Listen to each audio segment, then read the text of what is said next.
ఈరోజు station Ghanpur municipality పరిధిలో 16వ ward అభ్యర్థిగా అంగడి సాంబరాజుకు బీఆర్ఎస్ పార్టీ తరఫున డాక్టర్ రాజయ్య గారు టికెట్ ఇవ్వడం జరిగింది.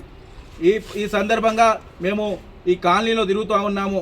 ఇక్కడ చూస్తే 2.5 సంవత్సరాల నుంచి ఒక సీసీ రోడ్ కానీ, ఒక డ్రైనేజ్ కానీ, ఒక వీధి లైట్లు కానీ ఏది కనబడట్లేదు. గత ప్రభుత్వంలో కేసీఆర్ గారి హయాంలో, డాక్టర్ తాటికొండ రాజయ్య గారి హయాంలో మేము సీసీ రోడ్లు వేసుకునే కనబడుతున్నాయి, మేము ఇచ్చిన పథకాలే కనబడుతున్నాయి తప్ప వేరే ఏం కనబడట్లేదు.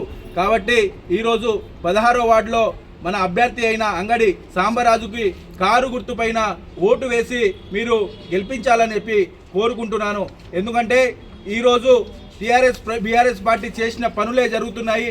అవే మేమిచ్చిన నిధులే ఇప్పటివరకు అవే చేసుకుంటూ వస్తున్నారు.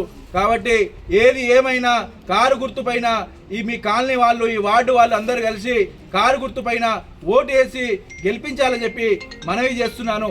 అంతేకాకుండా ఈరోజు మన గన్పూర్ మున్సిపాలిటీలో ఒక నీతి నిజాయితీ అని తిరుగుతున్న ఒక సిగ్గు శరం లేని ఒక ఎదవ కడియం శ్రీహరి ఈరోజు నిన్న నీకు నోటీసులు స్పీకర్ గారు ఇచ్చారు.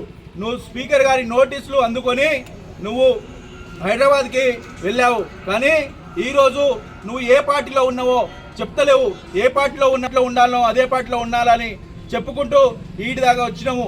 అంతేకాకుండా ఇప్పుడు ఒక అర్ధగంట ముందు నువ్వు కాంగ్రెస్ పార్టీ కండువా కప్పుకొని బీఆర్ఎస్ పార్టీ ఇండిపెండెంట్గా జ్యోతి కుమారు ఇక్కడ కౌన్సిలర్ అభ్యర్థిగా పోటీ చేస్తున్నాడు. అతనిని నువ్వు ఏ పార్టీలో చేర్చుకున్నావు? దానికి సూటి ప్రశ్న వేస్తున్నాము. నువ్వు బీఆర్ఎస్ పార్టీకి ఆహ్వానించినవా, కాంగ్రెస్ పార్టీకి ఆహ్వానించినవా? ఏ పార్టీలో ఆయన జాయిన్ చేసుకున్నావు? నువ్వు కేసీఆర్ గారి హయాంలోనే బీఆర్ఎస్ పార్టీలోనే ఉన్నా అని చెప్పి నువ్వు అసెంబ్లీలో చెప్తున్నావు. కానీ ఈరోజు ఇక్కడ కాంగ్రెస్ పార్టీ జెండాను, కాంగ్రెస్ కండువాను కప్పినవు, కాంగ్రెస్ పార్టీలో ఆహ్వానించినవు. నువ్వు బీఆర్ఎస్ పార్టీ అని చెప్పుకొని తిరుగుతున్నావు కదా, కాంగ్రెస్ పార్టీ జెండా ఎందుకు కప్పినవు? కాంగ్రెస్ పార్టీ కండువా ఎందుకు కప్పినవు? కాబట్టి దానికి నువ్వు ప్రశ్న వేస్తున్నాము, దీనికి సమాధానం చెప్పాలి. వెంటనే దీనిపైన స్పందించి నువ్వు ఏ పార్టీలో ఉన్నావో, ఈ గన్పూర్లో ఏ పార్టీకి ఓటేయాలని అడుగుతున్నావో దానిపైన నువ్వు మాకు సమాధానం చెప్పాలని చెప్పి మేము ముక్కుసూటిగా అడుగుతున్నాము. కాబట్టి ఖబర్దార్ కడియం శ్రీహరి, నువ్వు గన్పూర్లో కాంగ్రెస్ పార్టీ అని తిరుగుతున్నావు, బీఆర్ఎస్ పార్టీ అని ఎక్కడ చెప్పుకుంటున్నావు? సిగ్గు శరం ఉండాలి కదా, బుద్ధి ఉండాలి కదా. 76-77 సంవత్సరాలు వచ్చింది, తెల్ల ఎంట్రికలు వచ్చినాయి, నీకు ఇప్పటి వరకు బుద్ధి వస్తలేదా?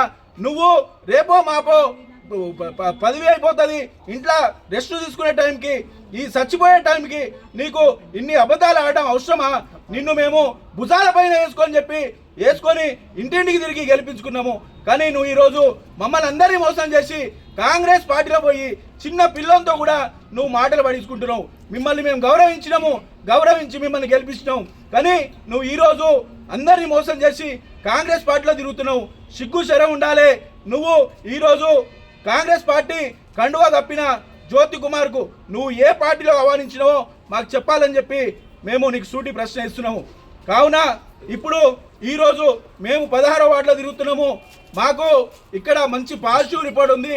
కాబట్టి మా సాంబరాజును, అంగడి సాంబరాజును 16వ వార్డు సభ్యులు, ఓటర్లు అందరూ కలిసి కారు గుర్తుపైన ఓటేసి గెలిపిస్తామని చెప్పి బ్రహ్మాండంగా వాళ్ళు ముందు వెళ్తాండే హారతిని పడుతున్నారు, మంచిగా బ్రహ్మరథం పడుతున్నారు. కాబట్టి ఒక ఎరకల బిడ్డకు, ఎస్టీలో ఒక ఎరకల బిడ్డకు ఈరోజు గౌరవించి డాక్టర్ తాటికొండ రాజయ్య గారు టికెట్ ఇవ్వడం జరిగింది. కాబట్టి దానికి మేము అందరం కష్టపడి మన అంగడి సాంబరాజుని కారు గుర్తు గురించి తిరుగుతున్నాము. దానిపైన కారు గుర్తుపైన ఓటేసి గెలిపించాలని చెప్పి మనవి చేస్తున్నాము. జై తెలంగాణ.